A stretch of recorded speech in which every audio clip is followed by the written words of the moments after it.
Well, not quite the total that Indian fans or the Indian team or anyone would have expected in the first half of that encounter. Having lost the toss and been put into bat, the mantra was try and get a few more runs, a little bit of insurance for the possibility of dew, and also to counter the ease of chase that we have seen on this ground so far. 110 for 7 in the completed 20 overs. A top score at the end, a flourish from Ravindra Jadeja, seeing them to 26 of 19 deliveries. Hardik Pandya was second in that list, 23 of 24. But overall, from all the New Zealand bowlers, tremendous discipline.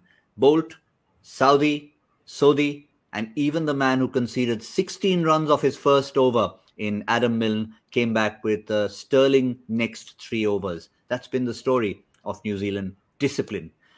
What can we make of this on Cricbuzz Live? I'm joined by Zaheer Khan and Dinesh Karthik. Despondency yet, but DK, it's still halfway through. Fat Lady hasn't sung yet. India have to get into a huddle and find a way to, basically do what hasn't been done before with a total like this. Yeah, they have to break a few records to make it happen, and they will try their best, that's for sure. We can speak as much as we want, but I'm pretty sure the way we batted is obviously you could see there was a bit of pressure. They bowled really well. But on top of that, we could never get partnerships going. And, every time India's lost 3 or more wickets in the first 6 to 8 overs, it's always been a struggle after that. And that has been the case this time. Yet again, New Zealand coming back and coming and showing India how it's done, at the top of the order with some quality bowling. One of the stats that comes to mind, Zaheer, I know we've talked a lot about batting in phases, but the middle phase of the innings, not a single boundary. That hasn't happened in this tournament so far. But yeah, in terms of numbers, if you see, you'll feel that. But also, having lost wickets in the first 6 doesn't really help that. But just got a sense that the innings never could really get going. It was one of those innings where when you look at the power play as well, 35 runs in the first 6 overs, just about run a ball, and clearly tells you that you are behind with the runs, and also losing wickets at that stage is never going to help. Is Sodhi coming out there bowling such a fantastic spell, tightening that middle phase of the game which you're talking about. But I think on the whole innings, you just got a feeling that India never really could get going. You got to be realistic now. Even when the batting is going on, you could see the faces of Indian dugout, telling you a story. They know that this is not going to be enough. So you got to be realistic. Yes, optimistic for sure. We can all look at this game and say, some miracle will happen. Someone will put the hand up. Well, if that happens, great. It will be their match. It will be their glory.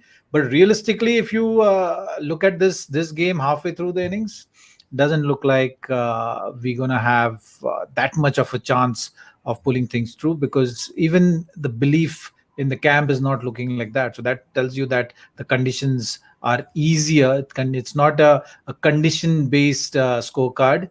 It's actually the other way around. It's the game which has not come to the party, and you have fallen short of the desired total, which could have got you into a winning total. Yeah, Ish Sodhi said at the end of that innings that he felt that the surface even took them by surprise, a little bit slower than expected. Whether or not that assists India or not, we'll see. But what they did well was they adapted quickly. As I said at the start, DK, the one bowler who looked like he could be targeted, first over, 16 runs, pace on the ball. Let's see if we can go after him. Look at what he finished with. 4 overs for 30. 3 overs, 1 for 14. 10 dot balls, second spell. Everybody contributed except for that 1 over. Yeah, at the start of the show, I had said, if there is, a little bit of swing, then obviously hitting fast bowlers might be difficult. So let's look to, target the spinners. But the spinners bowl beautifully. I mean, to give 32 runs in 8 overs amongst them tells you a story. Adam Milne, again, I think, the New Zealand team was picked very, very early. They were one of the early birds to announce their team. And at that stage, Milne was probably just coming back from an injury and just, doing the rounds. But the way he's bowled in the tournament called 100, And the way he bowled after that consistently shows he's at the top of his confidence. And the first over went for some runs, but then he came back and showed the world why he's so good. Always the matchup against Rishabh Pant, when it's absolute fiery pace, is always something that is going to be used. And you could see how he kind of put pressure on the batters through the middle and didn't give anything easy. Between 7 and 15, there were no boundaries. Shows the quality of bowling, and we're talking about some world-class batters through the middle there who couldn't hit a boundary. I mean, it tells you a story as to why New Zealand always punch above their weight in World Cups. So here you've seen both Adam Milne and Trent Bolt up close. What is it that they did? It's not that there was appreciable swing. We know a typical Bolt wicket is second ball, it swings, bangs you on the ankle, LBW. That kind of wicket didn't really happen. And yet you could see he was adapting to whatever was available. Well, with Bolt, you'll always see that energy. He's always bursting with energy. Is that one of those bowlers who like to generate that momentum in his run up, and then look to get through the crease as fast as possible. A bit like Dale Steyn in that regard. But he's got a decent control over his line and length. And as I said, the first over is something which is very important for him. If you look at his career as well, if he gets his rhythm going in the first over, you will see more often than not that he is finished with a match winning spell. And that's what happened today. He hit the ground running right from ball one. Looked to generate that intensity, looked to generate that body language, and really made the difference to start with. To have that power play, it was Bolt who set the tone for the game for them. Certainly did, and a couple of drop catches in this context weren't really too expensive. One Rohit Sharma early on, and then the last ball of the innings as well cost just one run. But we talked about the spinners. We know there's been a good matchup. Sodhi and Santner's record against India has been impeccable. But it's one thing to have the record, DK. It's another thing to deliver in a game like this. The more I see matches like this, it's phenomenal how, when they play in franchisee cricket for the respective franchisees, sometimes they get taken down by Indian batters. You have bilaterals. India beat New Zealand 5-0 in New Zealand. Then you come to a World Cup and the spinners seem to stand out. It's a very intriguing story. 4 overs for 15 and 4 overs 2 for 17. A very happy birthday to Ish Sodhi as well. They couldn't have given him a better present, I guess. And he's put New Zealand in a very, very commanding and in a match-winning position in many ways. Well, now it's all about trying to get into a huddle and look at a way of defending a total that hasn't been defended in this tournament. 119 is the lowest score defended thus far. And that was a case of Rangana Herath going absolutely berserk against New Zealand, mind you.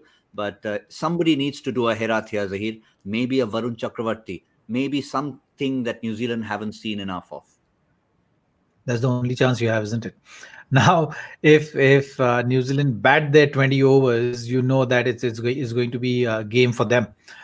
So from India's point of view, it's about thinking wickets. It's about going for wickets. And again, it's not going to happen in the middle overs. It's got to happen at the top. And these kind of games you've seen historically, teams defending this kind of total only when the panic is set in the opposition camp. And to set that panic, to create that doubt, what do you need? You need wickets, and 1 or 2 wickets is not going to help. You need wickets in cluster to build that kind of a situation.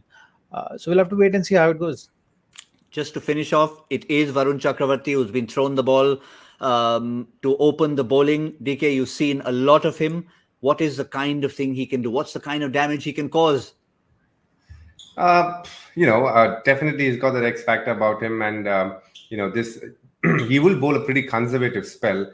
How many wickets he gets will depend a lot on who bowls the other, and I really wish Bumrah starts because he's going to be key. He has a potential to stand up and get a few wickets. And if somebody bowls a couple of tight overs, and there's a great chance that Varun is getting you a wicket or two, because I know he's bowling the first over. I don't think they're going to do too much against him. They'll probably knock him around and wait for him to come around again. But I genuinely wish that, Shami and Bumrah are able to, hit the seam and get that new ball to talk. And a couple of wickets in the power play, if not 3, that's when India have a chance in this game. Well, I can tell you what, Daryl Mitchell is one person who may not have seen enough of him. He jumped down first ball, that he faced to Varun Chakravarti, got away with it, swatted it away with one hand, and has sort of kept New Zealand in the game for the moment. But just to finish off on the show, Zaheer, it really will take somebody to bowl out of their skins. Do you see any possibility right now for Team India? Very, very slim chance, GB. And that's what I was trying to say, that you got to be realistic as well. You got to see the body language, and body language of the players actually suggests what kind of chance they have in this game. When you're seeing those wickets going down, it purely looked like, yes, more than conditions. It was to do with some soft dismissals and those kind of things, which tells me that chance of India to defend this total is very, very slim. And if you have to really put the percentage out there, I would say maybe 80-20 or 85-15 in New Zealand's favor. You concur with that?